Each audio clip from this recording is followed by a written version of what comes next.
Hey. Hi guys. Okay. Gümme.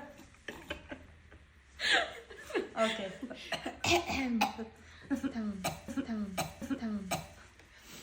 So. Salam.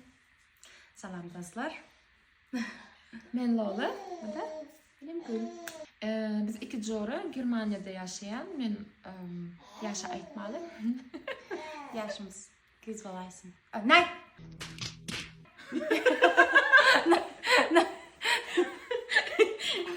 İki eceler. Öyle diyelim. Hava. Çağlarımız, yoldaşlarımız yanımızda. Eyem 10 yıldan beri artık berde yaşayıyoruz.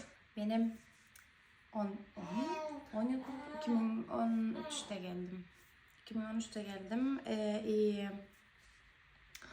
Senden son geldim. Senin bir yıl önünden geldim. Benim geldim. Da. Ama seriözüm aydıp bereli. Hem zaten ha.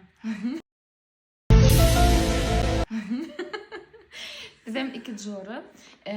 Ne edip tanışmamızı, berdeki durmuşu, hayatı görünvermeni karar verdik. Onun için YouTube'da bir kanal açtık. Sizin için soracağınız olsa, boy vakti komentarya yazıp sorunuzu verip bilirsiniz. Hava.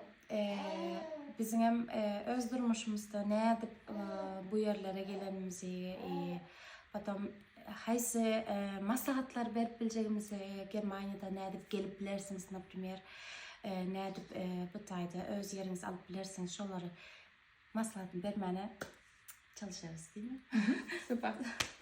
Yes! Yes! Yes! Germanya'da yaşayız. Если Nemçe sözlerimiz arasında olup gitse, 3 hours later. Tomorrow. ne diyorlar? Bağışlarsınız. Ama teyze başladık. Если kimiz nememiz olsa izvinleriz. Yani doğru etmeye çalışırız. Sinirleniriz. Bizim maksadımız YouTube kanalı açmamızın sebebi size Avrupa'daki durmuşu hayatta görkezmek. Okay. Birazcık maslahatta, birazcık ili nehli durmuş bu tayda ne diyorlar? If we knew what this was, we do not know what this is.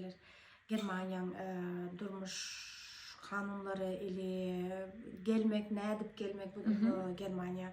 Şolar hakkında malumat vermek isteyiz. Hem öz durmuşumuzdan her bölükleri sizinle paylaşmayı istiyoruz. Birazcık fırsatlar ili çağlarımız bilen, Instagram'ımızda ili YouTube sayfamızda da görkezmek isteyiz. Teyze başladık. Geplerimizden bellidir. Onun için ilk öğlen abone olun, bize koşulun, kanalımıza like basmayı unutmayın ve de ahli sorularınız için komentarya yazıp bilirsiniz. Şazada ayda gidecektim. Если komentarda yazsanız neyimi bilmek isteyeniz ili bizim durmuşumuzdan ya da neyli Germanya'da yaşayış ili izleyen sorularınızı verin. Bizim cevap verip indiki videolarımızın sizin sorularınıza göre etmeye çalışırız. Tamam. Sinirleniriz.